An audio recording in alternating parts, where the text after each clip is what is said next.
أعوذ بالله من الشيطان الرجيم بسم الله الرحمن الرحيم إلى حضرة النبي المصطفى حبيبنا وشفيعنا ومولانا محمد صلى الله عليه وسلم وعلى آله وأصحابه وأزواجه وذريته وأتباعه وأنصاره وأهل بيته الكرام خصوصا مصنف ومؤلف هذا الكتاب الشيخ الخاتم البالغ عبد الحميد بن محمد علي بن عبد القادر القدس المكي الشافعي ونفعنا به وبعلومه إلى دارين. الفاتحة. أعوذ بالله من الشيطان الرجيم بسم الله الرحمن الرحيم الحمد لله رب العالمين الرحمن الرحيم مالك يوم الدين إياك نعبد وإياك نستعين اهدنا الصراط المستقيم صراط الذين أنعمت عليهم غير المغضوب عليهم ولا الضالين. Assalamualaikum warahmatullahi wabarakatuh.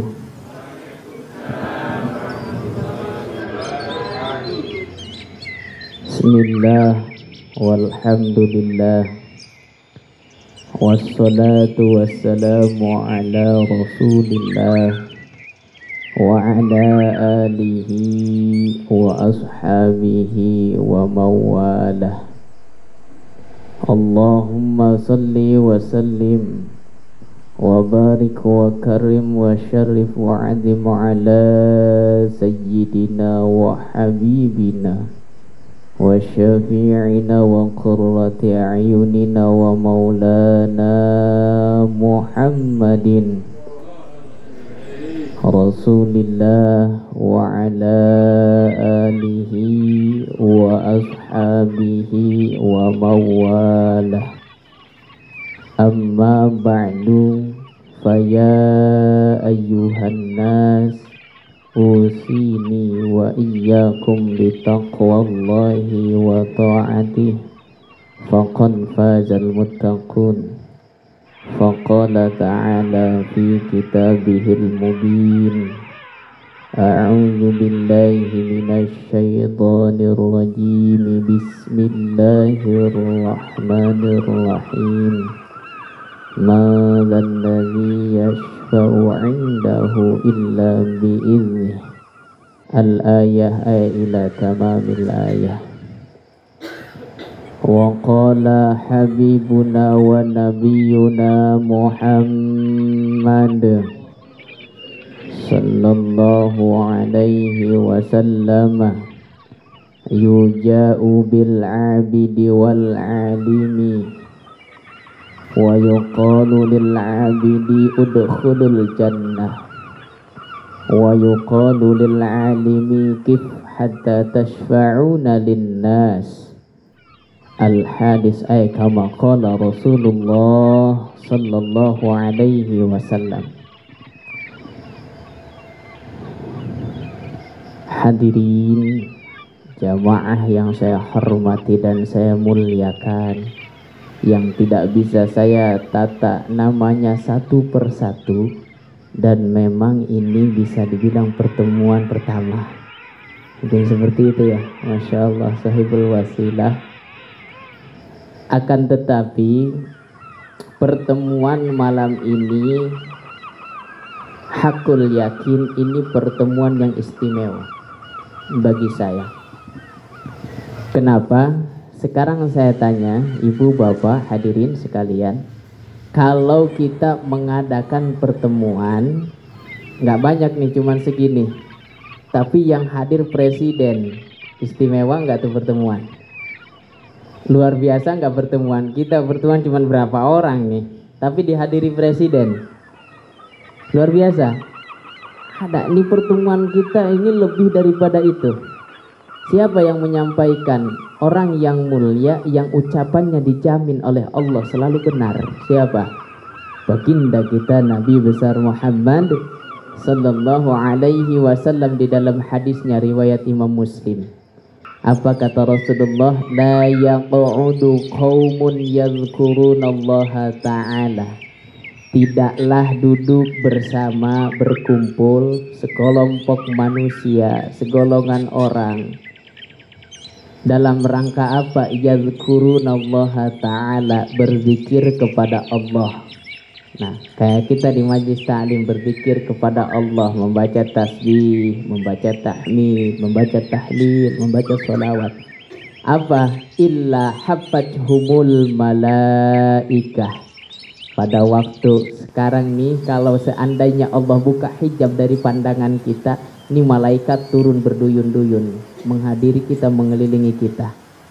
Betapa tidak istimewanya pertemuan kita disaksikan sama malaikat. Sedangkan malaikat itu maqtu'un bisidqi, selalu benar dan taat, tidak pernah maksiat. Kalau seandainya, mohon maaf, bukan seandainya kita suuzon, manusia itu selain Rasul dan Nabi itu pasti berbuat salah. Andaikan walaupun presiden yang hadir, ini orang bisa mungkin ada kesalahannya, tapi kalau malaikat yang hadir di tempat ini menyaksikan kita, itu pasti orang-orang soleh, orang-orang taat kepada Allah, makhluk Allah yang taat kepada Allah subhanahu wa ta'ala. Itu yang pertama. Sehingga pertemuan di majlis ta'lim ini, di hadapan mungkin kita biasa aja, tapi di hadapan Allah istimewa.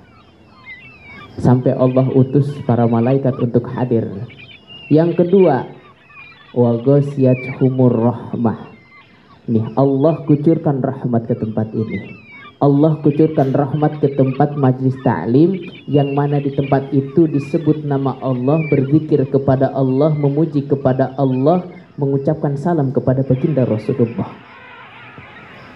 Gak mesti banyak orangnya, pengajian gak mesti banyak. Mohon maaf, saya sebelum kesini di perumahan sama rutinan. Tiap hari Minggu, malam Minggu, habis maghrib sampai Isya. Sampai tadi saya beres sholat itu langsung berangkat ke sini. Biasanya dilanjut lagi habis Isya, karena seminggu sekali kajiannya. Karena saya ada janji, saya lupa juga kalau ternyata saya minggu itu ada rutinan. Masya Allah, saya ke sini. Memang Allah menakdirkan. Kita nggak mungkin. Di antara kita ada yang sudah mengira hari ini kita ketemu malam ini. Enggak. Tapi atas kudrah dari iradah Allah, Allah tuntun saya untuk jalan ke sini, hadir di tempat ini. InsyaAllah pertemuan kita membawa keberkahan, menjadi sebab wasilah Allah menurunkan rahmat kepada kita, menjadi sebab wasilah pertemuan ini akan diputar kembali nanti di hari kiamat. Amin ya Allah ya Rabbal alamin. Yang kedua, akan Allah berikan rahmat. Nanti kita pulang dari sini menyandang hamba Allah yang mendapatkan gelar marhum, orang yang dirahmati oleh Allah. Beruntung tidak? Beruntung luar biasa. Andaikan Allah nampakkan pahala hadir di pengajian, itu semua orang gak mau kerja, kagak mau mengurusin urusan dunianya, pengen hadir. Kenapa? Karena luar biasanya pahala oleh Allah, akan tetapi Allah tutupi. Karena kata Allah dalam Al-Quran, Qul, katakan wahai Muhammad, kullu ya'malu ala syakilati, setiap orang silahkan beraktivitas sesuai dengan profesinya. Yang kerja kantoran, mangga kerja kantoran. Yang mungkin berdagang, silahkan berdagang. Yang mungkin apapun pekerjaannya, cuman catatannya satu, farabbukum a'lamu biman huwa ahda sabila. Allah akan ngawasi, Allah akan pantau kita terus, siapa di dalam beramalnya dia melaksanakan ketaatan kepada Allah. Jadi dipantau oleh Allah. Ketika diberi jabatan di dalam kepemimpinannya, dia amanah, tidak zalim kepada orang lain. Ketika berdagang-dagangnya jujur, tidak menambah dan mengurangi timbangan dan takaran. Itu diperhatikan oleh Allah Subhanahu wa ta'ala. Maka kalau orang yang seperti itu, insya Allah bahagia. Kalau seandainya keluar daripada rel aturan Allah, maka harus menerima konsekuensinya. Di dunia bisa jadi dia bangkrut, di akhirat akan sengsara. Na'udzubillah summa na'udzubillahi min dzalik. Yang ketiga keistimewaannya, wa anzalat alaihimus sakinah. Orang yang mau hadir pengajian, andaikan dia sedang ada masalah, mungkin sedang ruwet, sedang ada problem dalam rumah tangga, dalam bermasyarakat, di pekerjaannya, ketika hadir di pengajian, Mungkin atas izin Allah akan Allah berikan lupa. Tenang hati kita, nggak inget selama ngaji. Pulang ngaji baru mah 2 langkah udah inget lagi urusan. Nah itu istimewanya ngaji. Allah sengaja pilihan, soalnya orang yang datang ke sini itu pilihan Allah Subhanahu wa taala. Maka bersyukur kita. Yang terakhir, tidak kalah istimewanya, wa dzakarakumullahu fi man indah. Allah akan sebut nama-nama kita yang hadir di pengajian fi man indah, di hadapan malaikat Allah. Nih kalau kita disebut-sebut, dipuji, jangankan nama orang yang punya jabatan tinggi lah, sama lurah aja. Ketemu sama lurah sama kita, di hadapan staf-stafnya dipuji kita oleh lurah. Itu girang nggak? Seneng nggak kira-kira? Kita dipuji sama lurah di hadapan staf-staf. Nah padahal yang harusnya lebih dekat staf-stafnya dengan lurah. Itu girang, apalagi kita dipuji oleh Allah di hadapan malaikat. Jadi malaikat itu di hadapan Allah, di hadapan malaikat menyebutkan, nih orang perumahan apa yang bisa lupa? Citayam Grande. Ini orang Citayam Grande namanya daftarnya ada, Allah sebutkan dia orang mulia karena menyempatkan waktunya untuk belajar ilmu, berzikir, mengingatku, kata Allah Subhanahu wa taala. Makanya usahakan istiqomahkan kita di dalam pengajian. Insyaallah. Ini bukan ngenasihatin yang lain, ini malah ngomongin diri sendiri. So istiqomah itu luar biasa berat. Nah seperti itu. Allahu Rabbi, ini sesuai. Ternyata saya nggak lihat ini ya. Istiqomah. Mudah-mudahan saya hadir ke sini dapat ketularan istiqomahnya. Dan yang hadir di sini pun istiqomah di dalam beribadah. Amin ya Allah ya Rabbal alamin. Dan harus dipaksakan. Istiqomah itu harus dipaksakan. Ini kita bekerja capek enggak? Bosen enggak kalau kita kerjaannya pulang berangkat dari rumah ke pekerjaan, balik lagi ke situ, bosen enggak tiap hari? Tapi kenapa kita terus lakuin? Nah, karena dipaksakan, ada kebutuhannya. Untuk motivasinya untuk nafkahi keluarga, anak, istri, tetangga, mungkin lain sebagainya, orang tua. Itu ada motivasi, itu untuk kehidupan dunia yang sementara. Nah, kenapa kita nggak maksain diri kita untuk bekal kita yang kekal abadi selamanya? Dan itu menjadi tolak ukur selamat atau tidaknya kita di akhirat nanti. Nah, itu sangat penting dan memaksakan itu luar biasa. Kadang-kadang semakin kita berusaha istiqomah, ini yang datangnya setan yang menggodanya udah bukan satpamnya lagi, bukan satpamnya, udah mulai ajudannya yang turun. Makin bisa jadi kalau kita makin istiqomah, jenderalnya yang turun. Sehingga semakin itu setan gak akan ridho kita ada dalam ketaatan kepada Allah Subhanahu wa taala. Kalau diberi ujian, ingat ini usaha setan untuk menggagalkan kita di dalam beristiqomah beribadah kepada Allah Subhanahu wa taala. Nah itu. Maka menurut saya, bagi saya pribadi, Al-Fakir sangat istimewa pertemuan malam ini. Mudah-mudahan lagi-lagi ini awal pertemuan yang baik. Dan mudah-mudahan menjadi sebab wasilah kita dipertemukan di surganya Allah Subhanahu wa taala. Amin ya Allah ya Rabbal alamin. Puja-puji syukur sebelumnya teristimewa. Kalau saya manggilnya ayah, kenapa manggilnya ayah? Memang beliau ini ayah daripada salah satu santri. Jadi panggilan di situ itu kalau sama orang tuanya ayah bunda. Biasanya kalau sama ustadznya ada yang buya, ada yang ustadz, seperti itu. Jadi panggilannya ayah. Beliau guru saya sebenarnya. Beliau guru saya. Termasuk bapak-bapak di sini mungkin guru saya juga. Kenapa? Karena setiap orang pasti ada maziyah, ada kelebihan. Maka saya diajarkan oleh guru saya, ketika dengan siapapun kau berbicara, siapapun lawan bicaranya, baik orang yang punya pendidikan atau tidak, niatkan mencari ilmu. Jangan mencari kekurangannya. Karena mohon maaf, dari orang, seandainya mohon maaf betul, saya sebutkan dari tukang bangunan pun ketika kita ngobrol itu banyak ilmunya. Kalau kita memang niatnya sudah mencari ilmu, tapi kalau kita niatnya dari awalnya sudah meremehkan, walaupun omongannya itu baik keluar dari orang gitu, karena kita sudah ngeremehkan, kita nggak ngambil faidah, nggak ngambil ilmu. Maka dengan siapapun kita berbicara, niatkan ngambil ilmu, karena lidah ini bergerak itu atas izin Allah. Bahkan hatta yang mencaci maki kita, yang menggunjing kita, yang mencela kita, itu sebenarnya ilmu, motivasi daripada Allah melalui lisan hambanya agar kita lebih baik lagi. Biasanya kayak gitu. Bukan malah kita orangnya cuma kita malah lebih tinggi tensinya. Lah lu siapa? Ya Allah, jangan. Nauzubillah wa na'udzubillahi min dzalik. Waalaikumsalam.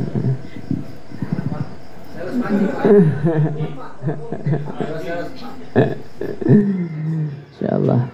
Puja puji syukur mari kita panjatkan kehadirat Allah Subhanahu wa taala atas izin, qudrah dan iradahnya Allah memperkenankan kita berjumpa di tempat yang insya Allah baik, dalam rangka yang baik, mudah-mudahan menghasilkan buah yang baik juga, yang nanti kebaikan itu akan kita petik di akhirat nanti. Amin ya Allah ya Rabbal Alamin. Salawat dan salam selamanya tetap tercurahkan kepada junjungan alam, Nabi yang mulia, penolong umat manusia, yakni baginda kita Nabi besar Muhammad sallallahu alaihi wasallam, pada para keluarganya, para sahabatnya, para tabi'in-tabi'atnya, kepada para alimil ulama yang memperjuangkan, meneruskan perjuangan dakwahnya, umumnya kepada kita semua selaku umatnya yang amat sangat selalu mengharapkan syafaatul uthmannya baik di dunia maupun di akhirat nanti. Mudah-mudahan kita dapat memperoleh pertolongan daripada Rasulullah sallallahu alaihi wasallam. Amin ya Allah ya Rabbal Alamin. Hadirin jamaah as'adakumullah, kalau untuk ngaji atau mengajari kayaknya saya belum bisa. Maka kesempatan malam ini mungkin kita diskusi saja. Mudah-mudahan apa yang saya sampaikan ada manfaatnya dan ada ilmunya. Kalau seandainya ada kesalahan dan kekeliruan, mohon dengan keikhlasan minta dibenarkan dan ditegur. Seperti itu. 15 menit katanya ya. Udah dikasih waktu katanya nggak lama-lama 15 menit. Tadi udah 10 menit, tinggal 5 menit berarti. Langsung doa kayaknya. Masya Allah. Amat luar biasa.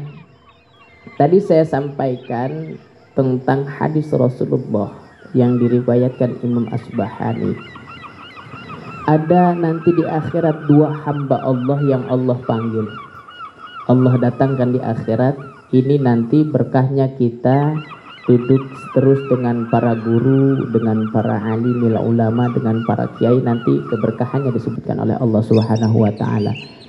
Dalam hadis itu dikatakan yuja'u bil abidi wal alimi. Di akhirat, di hari kiamat akan didatangkan dua hamba Allah. Yang pertama abid, orang ahli ibadah, orang yang sholatnya rajin, jamaahnya rajin, sodakohnya rajin. Jangankan sedang lapang, sedang sempit pun selalu berusaha untuk mensodakohkan, menginfakkan hartanya. Puasanya rajin, semua amaliyahnya dia rajin, ibadahnya kepada Allah. Apa? Yuqalu lahu udkhulul jannah. Kata Allah, silahkan engkau masuk ke surga atas amal perbuatan kau.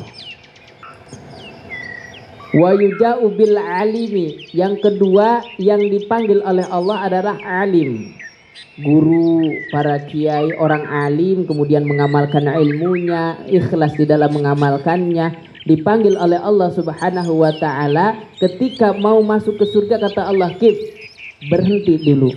Ditahan di depan pintu surga. Ini orang alim itu ditahan di depan pintu surga. Suruh apa? Kata Allah, "Hatta yashfa'una linnas." Sampai engkau memberikan syafaat kepada manusia yang kau hendaki. Siapa saja orang yang kau hendaki dan engkau ridho kepada orang itu, silahkan engkau tunjuk, kau bawa masuk ke dalam surganya Allah Subhanahu wa ta'ala. Nah makanya itulah kita jadikan koneksi kita dengan para guru, koneksi kita dengan ustaz, koneksi kita dengan alimil ulama. Timbulkan rasa mahabbah, rasa cinta kepada orang alim, orang soleh. Karena itu bisa jadi menjadi kunci selamat kita di akhirat. Kenapa saya sampaikan ini? Mohon maaf, ini kemarin sebelum tanggal 14, Masya Allah, ini kondisi sudah gawat darurat. Gawat darurat. Gara-gara apa? Gara-gara peraturan pemerintah 5 tahun sekali kita harus ganti pemimpin presiden. Beda pilihan, satu sama lain udah nggak lihat dia orang alim, dia siapanya, kadang-kadang mencaci, mencela, naudzubillah summa naudzubillahi min dalik. Padahal setelah beres nih tanggal 14 ini udah beres urusan. Sekarang beres urusan. Makanya kalau saya dari awal banyak yang nanya, saya tanya, Bapak milih yang mana? Saya pilih nomor 2. Bagus Pak, dukung nomor 2. Datang lagi yang satu lagi, Pak Ustadz, bagaimana ini untuk menentukan pilihan? Bapak pilih yang mana? Saya pilih nomor 1. Bagus, itu nomor 1. Dukung nomor 1. Kenapa? Karena yang lebih utama adalah menjaga kerukunan, ukhuwah, persaudaraan umat Islam, persaudaraan bermasyarakat. Walaupun saya sendiri punya pilihan. Kalau sekarang karena sudah lewat, saya sampaikan, kalau saya milih nomor 1 karena sudah lewat. Kalau kemarin-kemarin saya diem aja. Takutnya itu menjadi bumerang juga buat jamaah dan lain sebagainya. Bahkan ada jamaah di perumahan, dulu saya sempat senang sama beliau, sama seorang dai, seorang ulama, tapi karena beda pilihan dengan beliau udah mulai nggak respect. Naudzubillah summa naudzubillahi min dzalik. Jangan sampai. Ini kelebihannya alim kayak gitu nanti orang ulama nih. Kita duduk di sini nanti bisa jadi sama guru-guru kita disebut itu muhibbin saya, ini murid saya, dibawa tuh. Bahkan di dalam tafsir Al-Qurtubi, orang ini mohon maaf, jangan sampai salah memahami nih. Walaupun dia nggak pernah sholat, orang Islam, dia nggak pernah punya amal ibadah soleh, tapi dia belum masuk neraka nih, itu bisa ditolong oleh ulama. Dalam tafsir ayat man dzalladzi yashfa'u 'indahu illa bi'izni. Ayat apa? Ayat kursi. Man dzalladzi, tidak ada yang bisa memberi syafaat indahu, di sisi Allah, terkecuali orang yang diberikan izin oleh Allah. Siapa? Wahum al-anbiya wal ulama'u. Yang pertama adalah para nabi, para ulama. Nanti banyak runtutannya. Di antaranya para ulama. Nah itu ulama itu diizinkan. Tapi kalau sudah masuk neraka itu nggak bisa. Minimal dia harus pernah ada amal soleh. Ini dijelaskan di dalam hadis sahih, hadis Imam Bukhari. Ya Rabbana huwa yasumuna ma'ana. Nanti kita bisa satu sama lain termasuk ulama. Ya Allah ya Rabb, sekarang hambamu yang disiksa di neraka ini, dulu di alam dunia dia pernah duduk ta'lim bersamaku. Dulu di alam dunia dia pernah puasa bareng bersamaku. Nah itu kalau sudah masuk neraka minimal pernah melakukan amal soleh. Tapi kalau belum masuk neraka, andaikan ridho tuh ulama, cuman masalahnya memperoleh ridhonya ini. Apalagi kita nggak sholat, nggak ngaji, disengaja. Mana mungkin ulama bisa ridho orang sengaja meninggalkan syariat Allah Subhanahu wa Ta'ala. Itu mungkin 1001, tapi bisa ditolong oleh ulama. Seperti itu. Nah itu pentingnya kita mahabbah kepada ulama, karena ulama adalah yang meneruskan dakwahnya para nabi, para rasul. Hadirin jamaah rahimakumullah. Biar nambah keberkahan kita buka sedikit. Ini sebenarnya request, kayaknya harus baca kitab. Ayo maksa-maksain harus baca. Ini mohon maaf, kitabnya pun sampai pinjem. Ini kitab adik saya. Kebetulan saya nggak punya kitabnya. Kayak ketika itu keinget pembahasan tentang mungkin yang relevan dengan bulan ini dan bulan yang akan datang. Bulan yang akan datang adalah bulan Ramadan. Maka penting sebelum kita memasuki bulan Ramadan, apa kiat-kiat yang harus kita lakukan untuk menyambut tamu yang agung. Karena Ramadan itu disebut Ramadan Karim, bulan suci yang mulia, bulan Ramadan yang mulia. Nah kita sekarang secara logika seperti ini. Ketika rumah kita mau kedatangan tamu istimewa, tamu agung, dan ini tamu datangnya cuma setahun sekali, kira-kira kita biasa-biasa aja apa dipersiapkan? Persiapkan ya. pasti udah mikir nih, seminggu lagi mau datang nih tamu kita, atau bisa jadi sebulan lagi. Nih kita kira-kira nih tamu istimewa disuguhin apa, betul? Apa kira-kira? Bahkan dicari senengnya apa nih tamu istimewa kita. Mungkin senengnya buahnya buah apa, itu dipaksa-paksain. Karena apa? Mau kedatangan tamu yang mulia. Termasuk bulan Ramadan. Bulan Ramadan ini makhluk Allah yang mulia, yang datangnya setahun sekali. Itu pun belum tentu kita ketemu lagi. Lah karang kita nah jangan bareng-bareng di sini, kan nggak tahu pulang dari mari ada yang masih hidup, nggak tahu aja mah. Tapi pengennya mah masih panjang umurnya.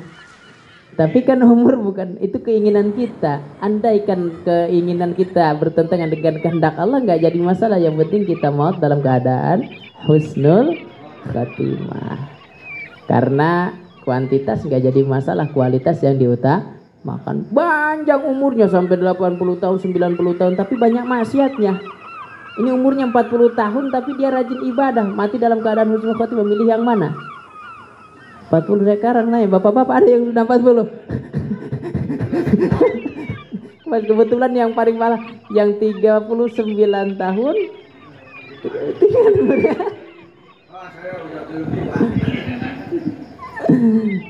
Emang kalau Masya Allah. Nah kita mau kedatangan tamu yang mulia. Maka karena tamu yang mulia, kedatangan orang hamba Allah yang istimewa, Allah kirimkan dua makhluk juga untuk mempersiapkan kita. Apa itu? Bulan Rajab dan bulan Sya'ban. Seharusnya dari bulan Rajab kita sudah mulai secara fisik kita latih dengan puasa sunnah Rajab. Sekarang tanya, ada kemarin yang puasa sunnah Rajab? Alhamdulillah kagak. Yang ada alhamdulillah, yang kagak mudah-mudahan nanti ketemu lagi tahun depan bisa melaksanakan saum Rajab. Ini bulan Rajab ini kalangan ulama masyhur terkenal dengan bulan Syahrul Istighfar. Bulannya istighfar, ya bulannya Allah, betul Ibu, Masya Allah. Bulan Allah itu artinya bulan kita di situ tumpahkan permintaan, permohonan, taubat kita kepada Allah. Karena kalau saya mengukur diri saya pribadi, tidak berbicara tentang ibu-ibu dan bapak-bapak, saya rasa tidak ada satu hari yang saya lewati terkecuali di hari itu saya maksiat kepada Allah. Kalau saya, apalagi dibandingkan kalangan ulama. Ini ulama, kalau ulama sudah ahli ma'rifat, ahli Allah, satu detik lupa kepada Allah maksiat. Nah sekarang kita mohon maaf, potongan saya lah, kayaknya sehari itu bukan satu detik, ukuran jam. Kadang-kadang lagi sholat pun masih lupa sama Allah. Allahu Akbar, ingat yang dagang sama dagangannya, padahal sedang berhadapan dengan Allah. Ingat pekerjaannya, ingat bocah di rumah lagi sakit, ingat istri, ingat macam-macam, ingat. Bagi orang udah ahli ma'rifat kepada Allah, kekasih Allah, itu dosa. Padahal untuk kita umum itu nggak dosa. Itu namanya ghaflah, lalai daripada Allah Subhanahu wa ta'ala. Mungkin hari saya lewati suka mungkin menggunjing orang, sehingga potongan saya ini banyak dosanya daripada taatnya tiap hari yang saya lakukan. Maka kita gunakan semaksimal mungkin bulan Rajab, tapi sudah lewat bulannya. Nah yang sekarang berhubungan adalah bulan Sya'ban. Harusnya bulan Rajab itu ya Allah tiap waktu kita beristighfar kepada Allah Subhanahu wa ta'ala. Setelah selesai bulan Rajab, Allah masih kasih kesempatan lagi satu bulan, yaitu bulan Sya'ban. Bulan Sya'ban bulannya siapa, Bu? Bulannya Rasulullah Sallallahu Alaihi Wasallam. Artinya di bulan itu kita disuruh untuk memperbanyak membaca sholawat. Di bulan Sya'ban ini diperintahkan kita memperbanyak membaca sholawat kepada Rasulullah Sallallahu Alaihi Wasallam.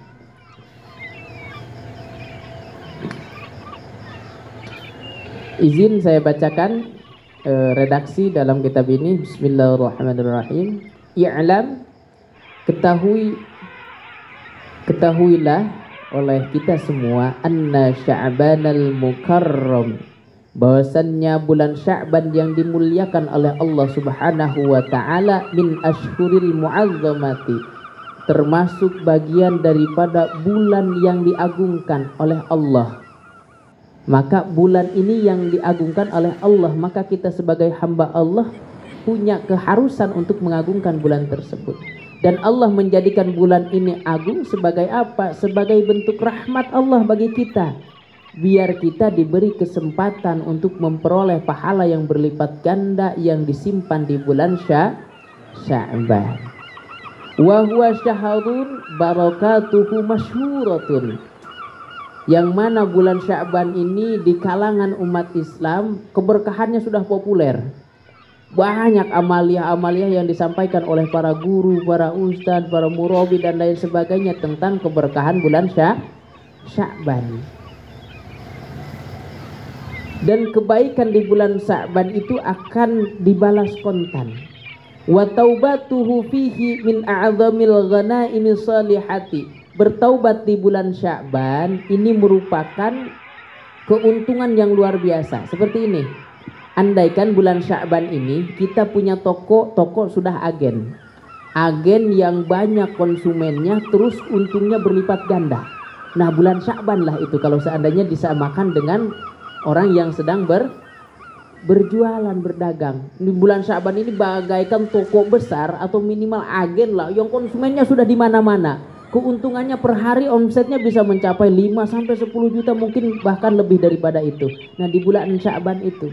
Jadi ketika di bulan Sya'ban kita ingat-ingat apa kesalahan kita minta taubat kepada Allah. Jangan lupakan berdoanya pada waktu-waktu mustajabah. Mana waktu mustajabah? Setelah sholat fardu. Terus di hari Jumat diantaranya ada waktu mustajabah, ketika turun hujan, ketika kita sedang sujud. Kalau kita gak pernah malu ketika ada kebutuhan dan keperluan minta kepada sesama makhluk manusia, maka jangan malu ketika kita punya kebutuhan dan keinginan kita minta kepada Allah ketika kita sujud. Ya Allah ya Rabbana, saya serahkan segala urusan saya kepada Engkau. Dan memang Engkau yang maha mengetahui segala kebutuhan dan keperluan hamba. Minta apa yang kita mintakan. Minta biar anak diberikan kemudahan di dalam menuntut ilmu, minta rizki biar dimudahkan, rizkinya dilipat gandakan, diberkahkan dan lain sebagainya. Minta ketika sujud, apalagi ketika sujud terakhir, karena disitulah baini wa bainahu, kata Allah, antara dia dan aku, waktu yang dekat dengan Allah. Makanya biasanya orang-orang yang paham, orang-orang yang alim ketika sujud itu lama. Kenapa? Karena dia tumpahkan segala hajatnya kepada Allah. Maka Nabi Musa itu mengatakan, Allahumma lakal hamdu wa laikal mustaka wa antal musta'an. Ya Allah, hanya kepada Engkau aku memuji dan kepada Engkau aku mengadu segala urusanku. Wa antal musta'an, dan hanya Engkau yang bisa menolong segala permasalahanku. La haula wa la quwata illa billahil aliyil azim. Itu doa didawamkan itu luar biasa. Dijelaskan di dalam kitab Nasuihul Ibad. Apa doanya? Allahumma lakal hamdu wa ilaikal mustaka wa antal musta'an la haula wa la quwata illa billahil aliyil azim. Itu seharusnya disunahkan dibacanya pagi-pagi sebelum kita cerita berkeluh kesah kepada makhluk. Berkeluh kesah sama istri berkeluh kesah sama suami, berkeluh kesah sama tetangga, maka baca doa itu. Karena kita membaca doa itu sama dengan berkeluh kesah masalah kita kepada Allah. Dan Allah lebih senang orang itu kalau punya masalah, yang pertama keluh kesahnya kepada Allah, barulah mungkin ke istri, baru kepada orang-orang yang sekiranya bisa memberi solusi.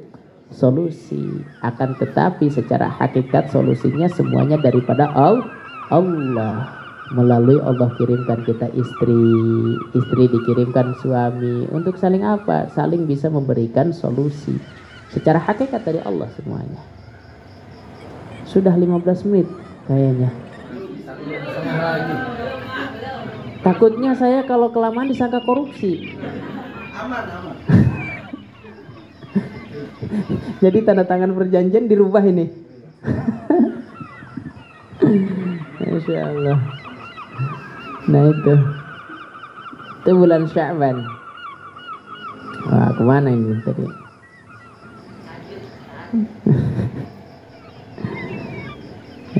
Mudah-mudahan ada manfaatnya ya. Wa ta'atu fihi min akbaril mutajirir rabihati. Ketaatan yang kita lakukan di bulan Sya'ban itu akan dilipat gandakan pahalanya. Nanti ketika di bulan Ramadan lebih berlipat ganda lagi. Maka gunakan lagi-lagi bulan Sya'ban ini, jangan sampai disia-siakan. Yang pertama, perbanyak baca sholawat kepada Nabi Muhammad sallallahu alaihi wasallam. Yang kedua, selalu beristighfar, memohon ampunan daripada perbuatan salah dan dosa kita. Harus. Kenapa Rasulullah ini orang yang sudah ma'asum? Apa ma'asum? Ada di Pak ma'asum ada? Nggak ada ya? Ma'asum itu artinya sudah dijamin. Nabi dan Rasul itu sudah dijamin gak akan pernah melakukan salah dan dosa. Nabi itu pernah lupa melakukan sholat subuh kesiangan, bukan berarti Nabi berdosa, tapi itu menjadi syariat buat umatnya. Kalau nanti kesiangan subuhnya, maka harus qadha. Kebanyakan tuh umatnya yang ngambil bagian pendapat itu, akhirnya subuhnya kesiangan terus, qadha terus. Alhamdulillah. Itu sudah dijahit, tapi Rasulullah itu tiap hari tobat 100 kali. Orang yang gak punya dosa tobat 100 kali. Nah sekarang kalau kita bandingkan dengan kita sehari tobat berapa kali? Kadang-kadang kayaknya kalau kayak saya mah, kadang kalau lagi ingat dan imannya lagi benar, lagi stabil, mungkin bisa sehari sekali, sehari 100 kali beristighfar. Kalau imannya lagi anjlok, bisa 1 bulan lupa bertobat kepada Allah Subhanahu wa taala. Naudzubillah wa naudzubillahi min dzalik. Tapi minimal sepekan sekali atau 2 pekan sekali kalau hadir pengajian. Sehari 5 kali kalau rutin melaksanakan sholat, insyaallah. Wa dhamina fihi litaibinal amanu, dan Allah sudah menjamin keamanan untuk orang yang bertobat, aman daripada dosanya. Di bulan Sya'ban apabila dia bertobat, insya Allah dosanya akan Allah ampuni. Karena kalau ngomong dosa, nih mohon maaf, seandainya dosa kita, aib kita diperlihatkan, jangan banyak-banyak orang yang ini yang hadir di pengajian ini dipanggil saya di depan. Ini ketahuan ketika saya sendiri bagaimana kelakuannya, ketika di tempat ramai bagaimana, oh ternyata seperti ini dan lain sebagainya. Malu nggak kira-kira? Yang tahu cuman segini. Di akhirat nanti yang diperlihatkan tuh diputar kembali film kita dari mulai umatnya Nabi Adam sampai umat akhir berapa miliar, berapa triliun orang. Malu luar biasa, dikisahkan karena saking malunya nih kulit dan daging kita rontok semua. Saking malunya di hadapan Allah atas dosa-dosa yang kita laku.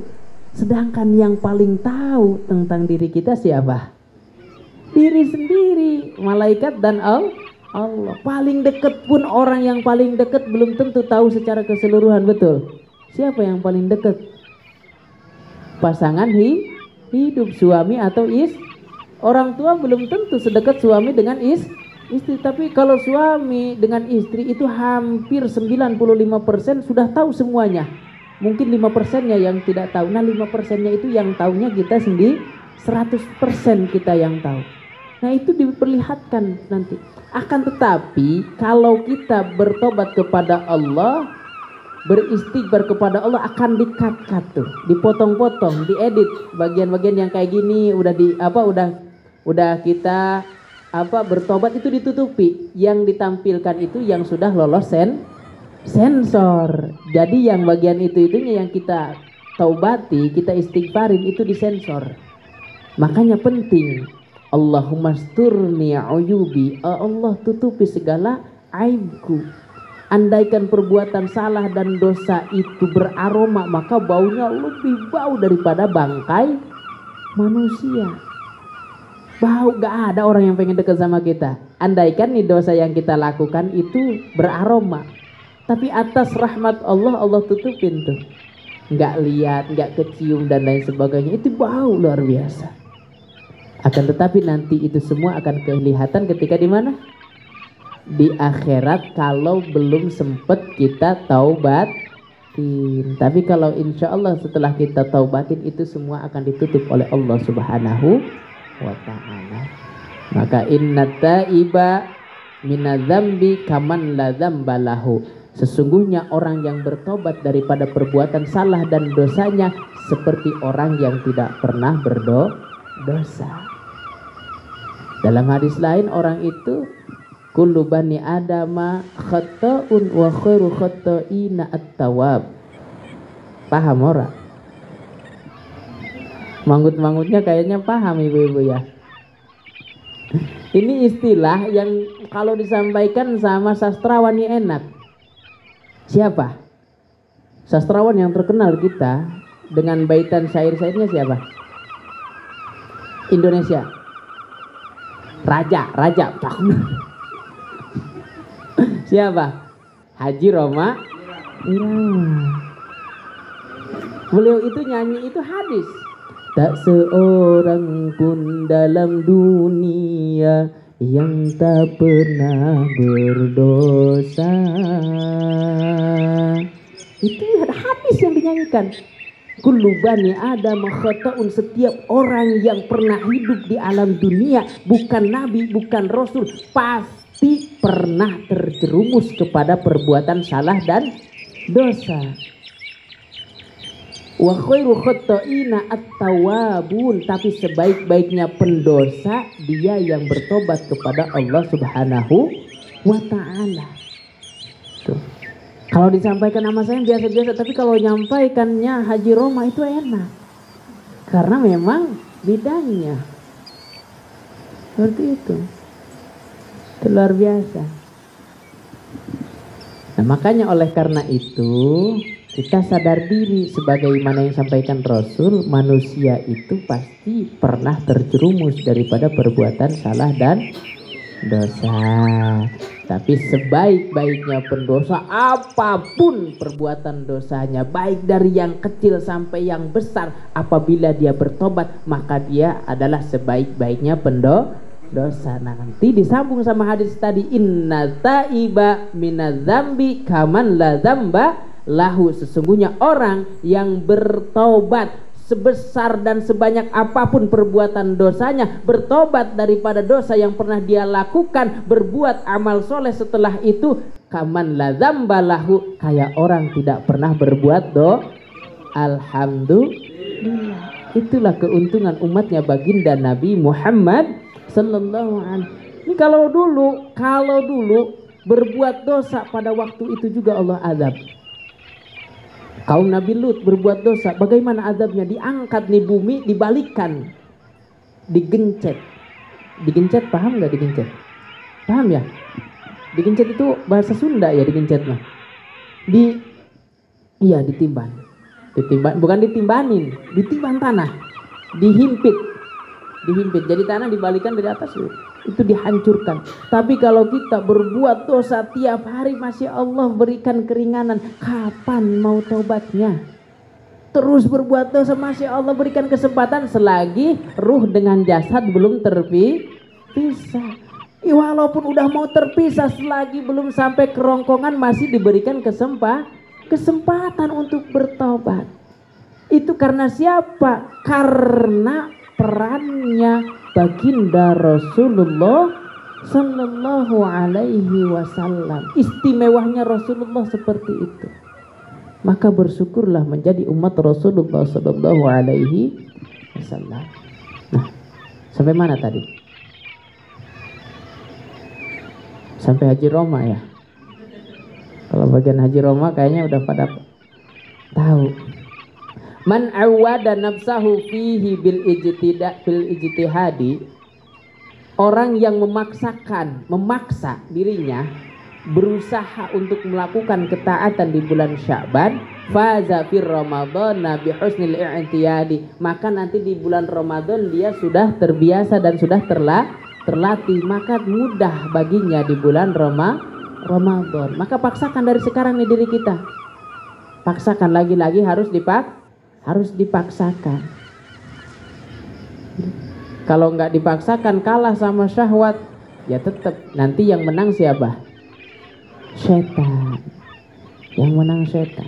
Na'udzubillah summa na'udzubillahi min dzalik. Nah, itu persiapan. Ada lagi keistimewaan di bulan Sya'ban, satu malam Allah peruntukkan bagi orang yang memohon ampunan pada malam itu akan Allah kabul. Malam apa? Nisfu Sya'ban. Tanggal? Oh, sama ya di sini juga. Kirain beda. Kirain di saya doang tanggal 15. Tanggal 15 Sya'ban itu malam istimewa. Malam ini disampaikan keistimewaannya oleh Rasulullah di dalam hadisnya. Banyak hadis yang menjelaskan tentang keutamaan malam nisfu Sya'ban. Di antaranya orang yang tidak akan mendapat ampunan pada malam nisfu Sya'ban, yang lain mah kalau minta ampunan dikasih sama Allah, ini dia mah enggak, walaupun dia nangis-nangis minta ampunan. Pertama, orang yang ahli sihir, minimal dia punya ilmu pelet. Tahu ilmu pelet? Ilmu pelet atau dia ilmu penglaris warung, toko dan lain sebagainya. Nah, itu termasuk sihirnya sihiringan. Yang paling berat adalah teluh. Itu sihir. Kenapa? Karena kita meyakini itu punya kemampuan, padahal kemampuan itu mutlak milik Allah Subhanahu wa ta'ala. Allah Subhanahu wa ta'ala. Jadi mungkin di sini nggak ada yang kayak gitu, masih ada yang kayak gitu. Kalau di Banten itu masih sebagian daerah itu masih semarak dengan kayak gitu. Tentang kalau kita datang bertamu ke rumah orang jangan ya haus mah minum, jangan minum.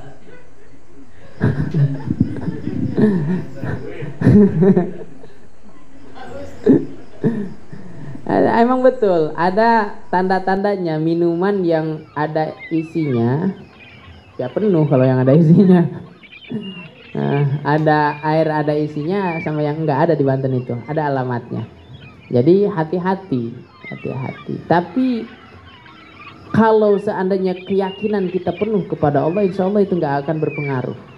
Tapi sihir itu bukan hanya hal yang baru, mulai daripada zaman Nabi Musa sampai zaman Nabi Muhammad itu sama sihir. Bahkan diabadikan ayat tentang sihir itu, diabadikan satu surah disebut dengan surah Al-Hasyr. Terus apa lagi? Kulhu. Kayak baru dengar Al-Kulhu. Al-Falaq. Di surat Al-Falaq ketika Rasulullah itu kena sihir apa? Min syarrin naffasati fil 'uqad. Ya betul ya? Betul. Jadi tiupan sihir seorang dukun perempuan pada buhul. Buhul itu tali yang diikat itu. Itu jelas memang ada dalam Al-Qur'an. Kita mengimani hal yang gaib, harus mengimani. Tapi kalau keyakinan kita kuat kepada Allah, semua atas izin Allah. Kalau Allah tidak akan mengizinkan, sepintar mungkin orang berusaha, tidak akan ada pengaruhnya. Seperti itu. Nah, salah satunya di malam nisfu Sya'ban itu yang gak kebagian dapat ampunan daripada Allah Subhanahu wa ta'ala adalah orang yang pelaku sihir. Kalau punya pelet, Pak, buang dari sekarang. Ngapain meletin, udah punya bini? Ya bukan melet-melet nyulurin lidah, bukan. Itu melet urusan beda lagi. Nah, gara-gara pelet kemana ini? Nah, hilang nih gara-gara pelet, Bu. Nah, emang pelet bikin gagal fokus ini. Ya elah. Beneran hilang ini, Bu. Pelet ini.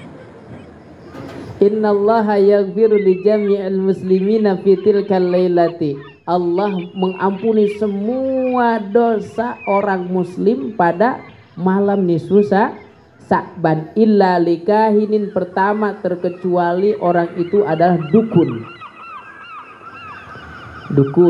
au sahirin atau pelaku sihir yang Mudah-mudahan nggak ada di sini dukun, apalagi dukunnya ecek-ecek. Tanggung, kalau mau jadi dukun, dukun beneran, jangan dukun ecek-ecek. Nggak juga sih, jangan, kalau bisa jangan, itu bercanda, jangan sampai dijadikan patokan. Kalau mau jadi dukun, dukun beneran. Au musahinin, atau orang yang bertengkar sama saudara, bertengkar sama tetangga. Tuh makanya malam nisfu Sa'ban itu kita kadang-kadang mohon maaf ya kalau ada salah. Di sini suka kayak gitu nggak? Karena menjelang nisfu Sa'ban, kalau kita punya konflik dengan sesama itu nggak bakal dapat bagian ampunan daripada Allah Subhanahu wa Ta'ala. Maka dari sekarang ingat-ingat nih, siapa yang pernah kita zalimi, dengan siapa kita punya masalah, dari sekarang minta ridhonya. Kenapa? Karena biar kita mendapatkan ampunan Allah di malam nisfu Sa'ban. Au mudam minil khamri, atau orang yang minum khamr. Nah itu nggak kebagian. Orang yang minum khamr di malam pada malam nisfu Sa'ban, dia nggak kebagian ampunan daripada Allah Subhanahu wa Ta'ala. Dan nanti dia nggak akan menikmati khamr di akhirat. Dan itu rasanya di dalam surah apa tuh? Rasanya itu lezat luar biasa. Musahidin apa tuh, saya lupa ayatnya. Jadi antaranya minuman yang disiapkan di surga yang diperuntukkan untuk orang bertakwa adalah khamr. Tapi khamrnya bukan khamr yang kayak di dunia. Khamr di dunia memabuk, bukan, membuat kita ghaflah, lupa, lalai, hilang ingatan. Jadi kalau di akhirat itu khamrnya nikmat luar biasa. Orang yang pernah mencicipi khamr di dunia tidak akan pernah kebagian khamr di akhirat. Khamr itu minuman keras, es batu. Jadi minuman paling keras es batu. Minuman keras, katanya minuman keras. Mungkin banyak macamnya. Au akun lil walidayhi, atau yang terakhir orang yang durhaka kepada kedua orang tua. Nauzubillah. Nih akhlak Rasulullah ketika mengajarkan akhlak. Nah ini nanti dipraktekkan kita kalau punya anak. Kalau kemarin mungkin seandainya belum tahu atau lupa, kita ingat dan sekarang praktekkan ke depannya. Diceritakan dalam hadis yang diriwayatkan oleh Aisyah radhiyallahu anha. Apakah bagaimana idza dakhala Nabi sallallahu alaihi wasallam ala Fatimah, apabila Nabi ini berkunjung ke rumahnya Siti Fatimah, siapa? Putri Rasulullah. Putri Rasulullah itu walaupun rumahnya berdampingan dengan Rasulullah ketika menikah dengan Sayyidina Ali, tapi sudah pisah rumah. Ketika sering Rasulullah datang kepada Siti Fatimah, apa? Qamat. Siti Fatimah itu berdiri menyambut ayahnya yang datang bertamu ke rumahnya. Wa akhadat biyadihi, Siti Fatimah genggam tangan ayahnya, tangan Rasulullah, wa qabbalahu. Kemudian wa qabbalaha, Siti Fatimah cium. Nah harusnya anak itu kalau ketika datang orang tua itu, ketika ada mungkin kita lagi ngobrol pun dengan tamu, mungkin lagi makan dan lain sebagainya, datang orang tua langsung berdiri, langsung sambut, genggam tangannya, cium. Wa jalasathu fi majlisiha, Siti Fatimah tuntun Rasulullah ke tempat duduk yang sudah disediakan. Ini memang ini duduk di tempat duduk ayahandanya ketika datang bertamu. Harusnya kayak gitu anak. Dan jangan salahkan anak kalau tidak memperlakukan orang tua kayak gitu. Bisa jadi orang tuanya yang kagak ngajarin. Maka kalau belum tahu nggak apa-apa, kalau sudah tahu ajarkan. Ajarkan. Bagaimana? Wa idza dakhala Fatimah wa idza dakhalat 'ala Nabi, apabila Fatimah putrinya berkunjung ke rumah ayahnya kepada Nabi Muhammad sallallahu alaihi wasallam, qama ilaiha. Rasul pun langsung berdiri menyambut putrinya. Putrinya datang, Rasul berdiri, fa akhadat biyadiha wa qabalaha. Rasul ambil tangannya, genggam, Rasul cium tangannya. Wa jalasaha fi maudhihi. Rasul pun sama, tuntun tuh anaknya duduk di tempat yang sudah disediakan. Tidak mungkin Siti Fatimah melakukan hal tersebut kalau tidak dicontohkan sama ayahnya. Nah harusnya kayak gitu, keharusan. Ini kadang-kadang datang orang tuanya, orang tua suaminya, kata bininya apa?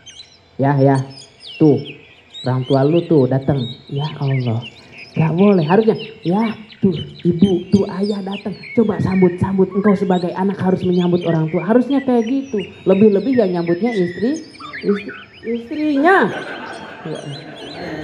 Udah menyautin salah lagi, belum beres, istimewa terus ini.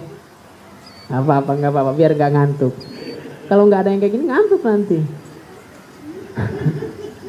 Gak apa-apa, masya Allah. Ya nggak mau berkah. Nah harusnya kayak gitu. Dulu saya sebelum pesantren itu sama orang tua nggak begitu takdim. Tapi sekarang ketika saya ketemu orang tua, apalagi orang tua di Banten dan pulangnya itu sebulan sekali. Kadang-kadang selain saya peluk, saya cium, itu pelukannya lama, erat. Karena apa? Karena mohon maaf. Istri aja yang bukan saudara, bukan apa awalnya, kita peluk erat-erat, orang tua kita yang amat berjasa masa kita biarin. Nah harusnya kayak gitu. Jangan sampai nih orang yang datangnya baru ngalahin yang lama.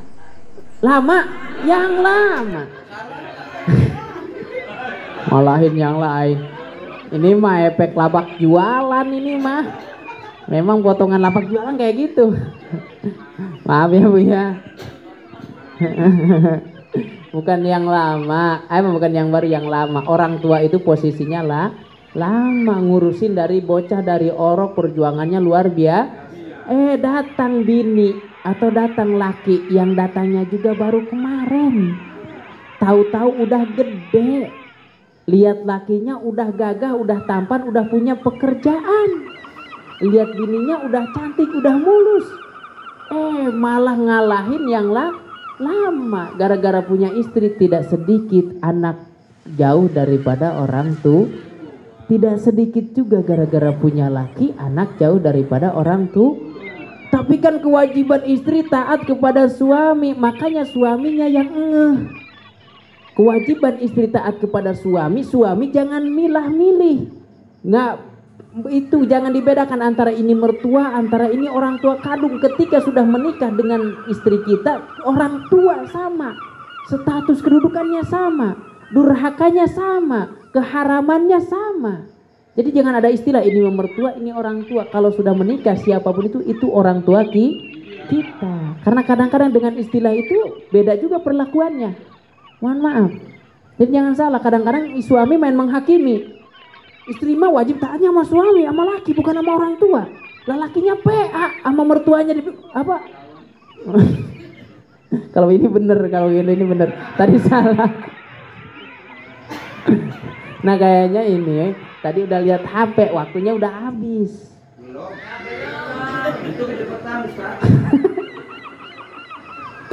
Tadi saya datang ke sini jam 10, jam 20, sekarang 21.12. Sudah lebih, alhamdulillah 12 menit. Mungkin dicukupkan aja ya Bu ya. Dicukupkan, mungkin yang mau bertanya silahkan bertanya. Apabila nanti Allah menghendaki di kesempatan di waktu yang akan datang silahkan. Mungkin tadi sempat ada pesanan tentang bulan Ramadan nggak sempat saya singgung, silahkan ditanyakan aja mungkin. Demikian dari saya. Silahkan kalau ada pertanyaan sebelum kita tutup.